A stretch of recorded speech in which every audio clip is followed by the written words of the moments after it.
Students, अब हम energy stored in a capacitor पढ़ेंगे। कैपेसिटर के बारे में हम जान चुके हैं कि ये चार्ज को स्टोर करता है, या दूसरे लफ्ज़ों में it is a device for storing electric potential energy. कैसे भला? क्योंकि चार्ज को प्लेट्स ऑफ कैपेसिटर पर डिपॉजिट करने के लिए कुछ वर्क करवाना पड़ता है बैटरी को, जिसकी वजह से प्लेट्स ऑफ कैपेसिटर के दरमियान पोटेंशियल डिफरेंस इंक्रीज़ करता है और फर्दर चार्ज को वहाँ पर भेजने के लिए बैटरी सोर्स को कुछ एक्स्ट्रा एनर्जी देना पड़ती है, जो अगेन चार्जेस के अंदर स्टोर होती है। तो इस तरह हम कहते हैं कि एनर्जी चार्जेस के अंदर स्टोर होती है।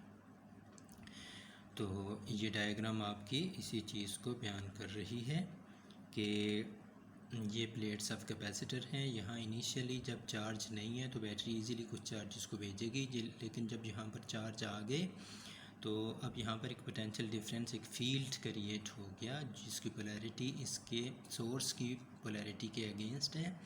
तो अब फर्दर चार्ज यहाँ पर डिपॉजिट कराने के लिए बैटरी को कुछ एक्स्ट्रा एनर्जी देना पड़ती है। वो एक्स्ट्रा एनर्जी उन चार्जेस में स्टोर होती है एज पोटेंशियल एनर्जी। तो हम कह सकते हैं कि एनर्जी स्टोर हुई है, सिर्फ चार्ज स्टोर नहीं हुआ कैपेसिटर पर, एनर्जी स्टोर हुई है कैपेसिटर के ऊपर।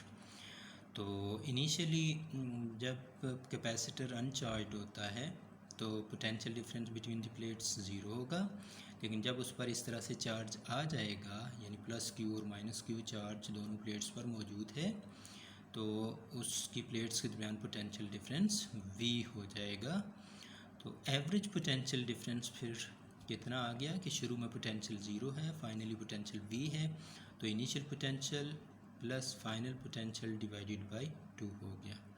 तो ये half into V average potential आ गया। एनर्जी स्टोर्ड इन कैपेसिटर हमारा इलेक्ट्रिक पोटेंशियल एनर्जी वाला फार्मूला होगा, जो हम इलेक्ट्रिक पोटेंशियल डिफरेंस वाले टॉपिक में पढ़ चुके हुए हैं कि W is equal to Q into V। V यहाँ पर एवरेज है, इसकी वैल्यू पुट करेंगे तो हमारे पास in electric potential energy stored in the capacitor आ जाएगी half into Q V by 2। इसको अगर हम मज़ीद मॉडिफाई करना चाहें तो हम जानते हैं कि कैपेसिटर का ये formula Q is equal to C V होता है। तो Q की जगह सी वी पुट करें तो सी वी जाएगा वहाँ पर, तो हमारे पास फार्मूला आ जाएगा half into C V square की फॉर्म में।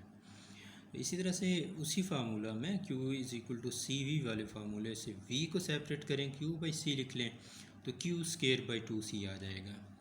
तो ये भी इलेक्ट्रिक पोटेंशियल एनर्जी का एक और फार्मूला आ गया। तो तीन फार्मूले यहाँ पर electric potential energy stored in the capacitor आपके पास आ गए हैं।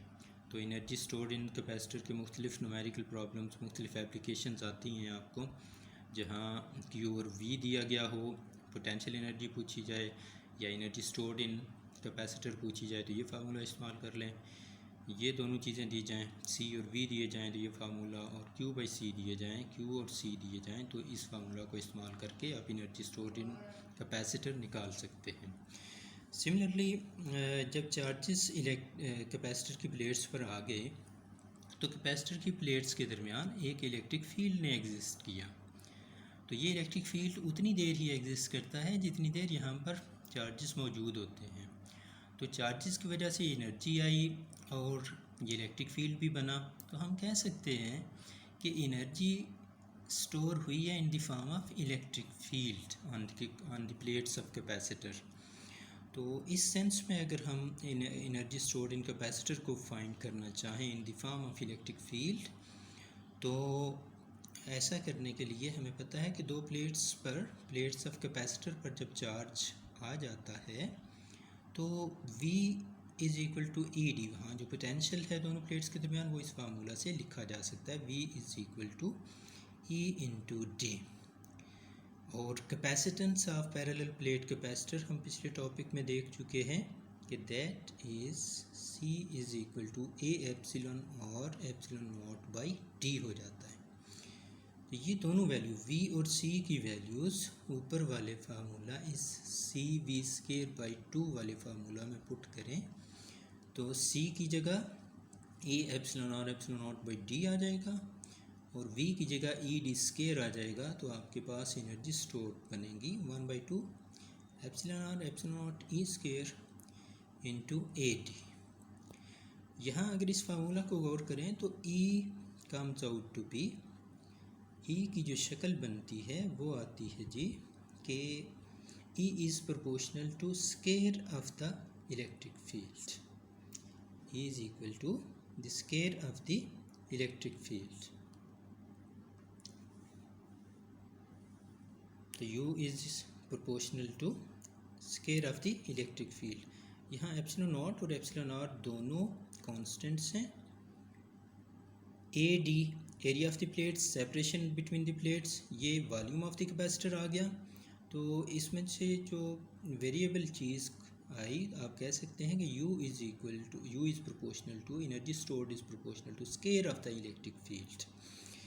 तो यहाँ से एक और डेफिनेशन ए डी को ख़त्म करने के लिए बनाई गई है कि एनर्जी डेंसिटी की, energy density is the energy stored in unit volume of the capacitor, energy stored per unit volume of the capacitor is called energy density.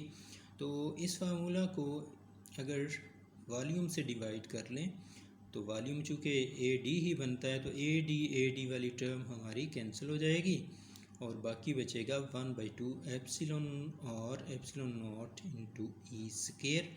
तो ये हमारा formula energy stored in the form of electric field आ गया है। Thank you.